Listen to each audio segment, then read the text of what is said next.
السلام علیکم۔ خبر شامل کرتے ہیں راجپوت نیوز میں۔ چھنگا منگا SHO حافظ عاطف نذیر کی بڑی کارروائی، بدنام زمانہ منشیات فروش رنگے ہاتھوں گرفتار، بھاری مقدار میں چرس برآمد، مقدمہ درج۔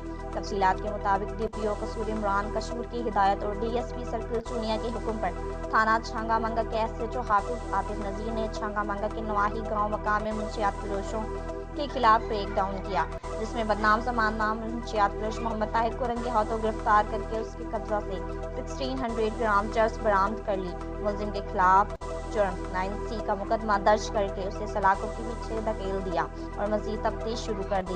اس موقع پر SHO حافظ عاطف نذیر کا کہنا تھا کہ منشیات فروش معاشرے میں ایک ناسور کی مانند ہے جو ہماری نوجوان نسلوں کو تباہ و برباد کرنے پر تلے ہوئے ہیں۔ ایسے ناسوروں کا قلع کما کرنا میرا اولین مشن ہے۔ جو کوئی بھی ہماری قوم کے بیمار نوجوانوں کی زندگیوں سے کھیلنے کی جسارت کرے گا، انشاءاللہ اس کے خلاف سخت قانونی کارروائی عمل میں لائی جائے گی۔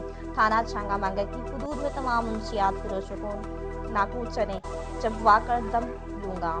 میں نے اپنے افسران بالا کی ہدایت کے مطابق خصوصی ٹیمیں تشکیل دے دی ہیں جو دن رات منشیات فروشوں کے تعاقب میں لگی ہوئی ہیں، جس کے مثبت نتائج اخذ ہو رہے ہیں۔ ہر منشیات فروش کے خلاف بلا امتیاز کارروائی جاری رہے گی، خواہ وہ کتنا ہی بااثر کیوں نہ ہو۔ رپورٹ شاہد ندیم جٹ، راجپوت نیوز چونیا۔